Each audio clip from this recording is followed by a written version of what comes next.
मातरम radio Hindustan. RJ Rajni लेकर आई है आपके लिए रेडियो कहानी मेरी माँ। छुट्टन, मैं जा रहा हूँ। स्कूल की घंटी बज गई। अरे हरिया, सुन तो, रुक तो सही।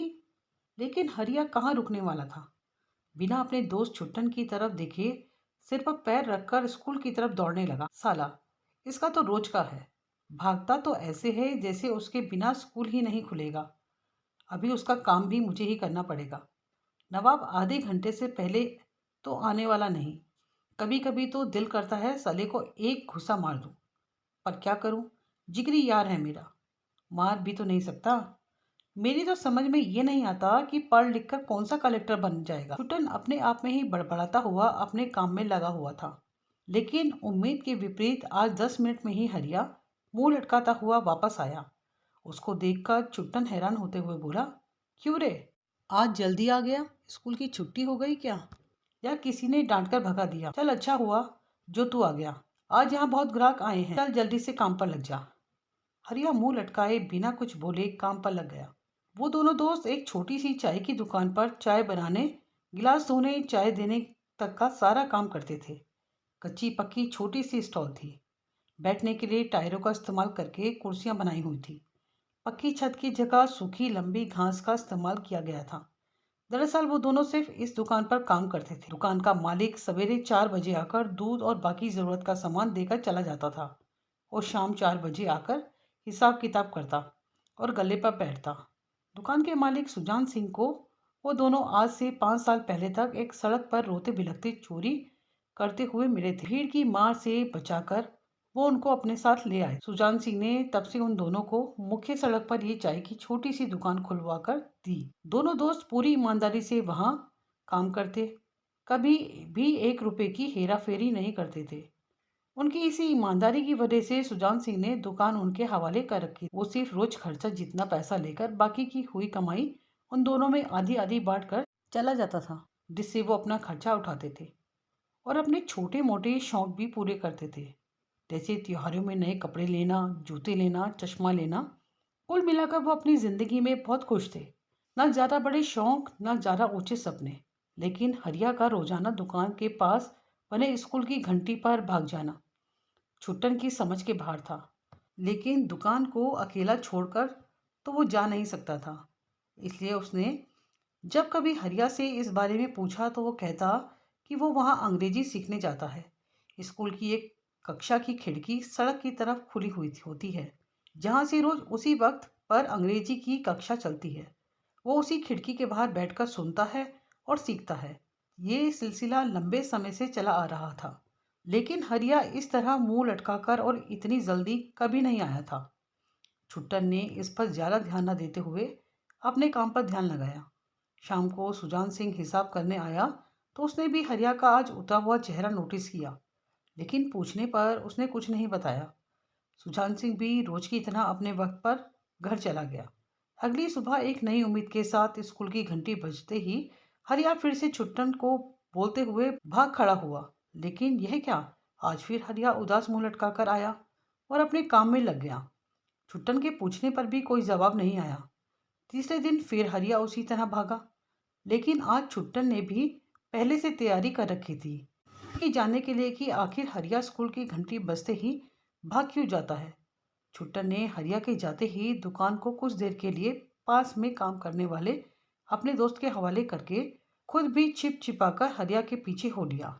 छुट्टन ने देखा कि हरिया स्कूल के बाहर आने जाने वाले वाहनों को देखने के लिए दीवार का सहारा लेकर छिपते हुए जैसे किसी की राह देख रहा है। स्कूल का दरवाजा बंद होने तक वो वहीं रहा। फिर जैसे ही वो पलटा तो छुट्टन उसके सामने आ गया। क्या देख रहा था हरिया? किसका इंतजार कर रहा था? तेरी आंखों से साफ पता चल रहा है कि तू किसी खास के लिए यहाँ खड़ा है। तू तो मुझसे कहता था कि तू छिपकर अंग्रेजी सीखता है। तू मुझसे इतने समय तक झूठ बोल रहा था। सच सच बता हरिया, तू किसी गलत संगत में तो नहीं पड़ गया? वरना मैं मालिक को सब बता दूंगा। बोल जल्दी। हरिया दीवार का टीका लेकर घुटनों के बल नीचे बैठ गया और बोला, माँ का इंतजार कर रहा था, लेकिन 3 दिन से वो आई ही नहीं। माँ? किसकी माँ? मेरी माँ छुट्टन, मेरी माँ। तेरी माँ? तू पागल हो गया है क्या? तेरी माँ अचानक कहाँ से आ गई? मैं सच कह रहा हूँ छुट्टन। मैं एक दिन यहाँ स्कूल में चपरासी को चाय देने आया। तब एक बड़ी सी सफ़ेद गाड़ी में से मेरी माँ उतरी थी। उसने उस वक्त मुझे देखा और मेरे सिर पर हाथ फिराकर अंदर चली गई। उसके बाद मैं रोज उसी वक्त पर यहाँ आता हूँ और उसको गाड़ी से उतरते देखता हूँ। एक दिन उन्होंने भी मुझे छिपते हुए देख लिया। फिर उन्होंने मुझे अपने पास बुलाया। तब से रोज वो मुझसे मिलती हैं। वो कहती हैं वो मेरी माँ है। वो मुझे बहुत प्यार करती हैं। मैं उनसे बहुत सारी बातें करता हूँ। वे भी मुझसे बहुत सारी बातें करती हैं। मैंने माँ को तेरे बारे में बताया। माँ ने कहा था वो कभी समय मिलने पर तुझसे भी मिलेंगी। वो बहुत अच्छी हैं। वो सच में मेरी माँ है। वो मुझे चूमती हैं, मेरे साथ खेलती हैं, मुझे गले लगाती हैं। लेकिन 3 दिन से वो आ ही नहीं रही। मेरा मन ही नहीं लगता उनके बिना। अरिया तू भी ना पागल हो गया है। अरे अमीर लोगों का तो ऐसा ही है। उनके अंदर कोई दिल विल नहीं होता। वो अपने मतलब के लिए हम जैसे छोटे लोगों से मिलते और बात करते हैं।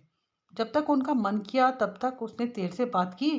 जब मन भर गया तो छोड़कर बिना कुछ बताए चली गई। छोड़ दे तू भी उसको और भूल जा। मालिक ने क्या हमें कम प्यार दिया है? अरे आज के ज़माने में इतना कौन करता है।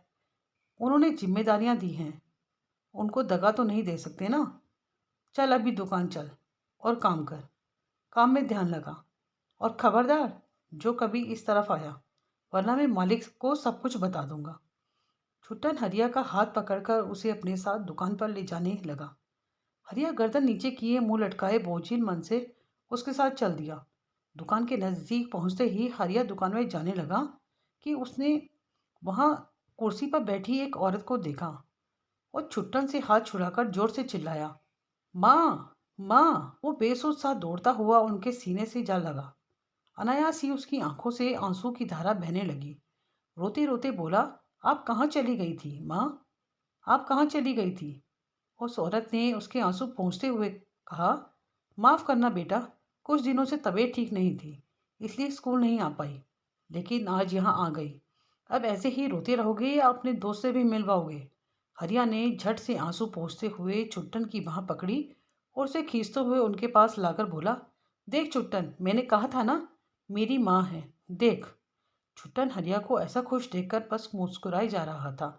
तभी वो औरत उठी और छुट्टन के सिर पर हाथ फेरकर कहा, सिर्फ इसकी नहीं, आज से मैं तेरी भी माँ हूँ। मुझे अपनी माँ बनाओगे ना? छुट्टन आज पहली बार इस तरह के स्पर्श को महसूस कर रहा था। वो बिना कुछ बोले उस औरत की आंचल में सिमट गया और कहा, हाँ माँ। माँ का प्यार और माँ का आंचल क्या होता है, शायद वो आज पहली बार ही महसूस कर रहा था। किसी ने सच कहा है, चलती फिरती आंखों से मैंने अजा देखी है। मैंने जन्नत तो नहीं देखी पर मैंने माँ देखी है। बने रहे हमारे साथ रेडियो हिंदुस्तान पर। सबको सिखाएं, पेड़ लगाएं, सबको सिखाएं, जल बचाएं।